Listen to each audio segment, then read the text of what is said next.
oğlan mənə söysün, mənə təhqir eləsin, mənə əmr eləsin, başa düşürsən?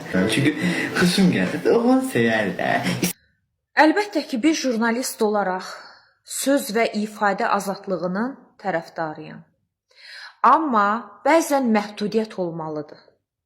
Məsələn, mən çox istəyərdim ki, sosial şəbəkələr, xüsusən də TikTok, dövlət tərəfindən ciddi bir nəzarətə götürülsün. Niyə? Çünki bu cür insanlar öz həyat tərzlərini təbliğ edirlər. Biz hər nə qədər desək ki, 18 yaşdan aşağı uşaqlar TikToka girməməlidir, amma bugün yeniyetmələrin, uşaqların hamısı TikTokdadır. Yəni, biri var, şəxsi həyatımdır deyib, bu həyatı özün yaşayasan, öz evinin içində yaşayasan, öz evinin divarları arasında yaşayasan. Biri də var ki, bu əcaib həyat tərzini təbliğ edəsən, ictimailəşdirəsən. Yaşayırsan bu çirkin həyatını, get öz evində yaşa. Bunu təbliğ etmə, bunu paylaşma. Xəbəriniz var orta məktəblərdən.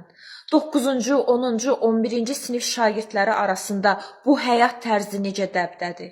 Bəziləri cool görünmək üçün, bəziləri fərqli özlərini təqdim etmək üçün o həyat tərzinə üstünlük verirlər. Nə qədər övladlarımızı ailə daxilində tərbiyə etməyə çalışsaq da, uşaq cəmiyyətin məhsulu olur sonda. Və nə qədər bu cür təbliğatlar artırsa ki artır, cəmiyyətin təhlükəsizliyi o qədər risk altındadır. Dövlət ciddi bir şəkildə sosial mediaya, xüsusən də TikToka nəzarət etməlidir.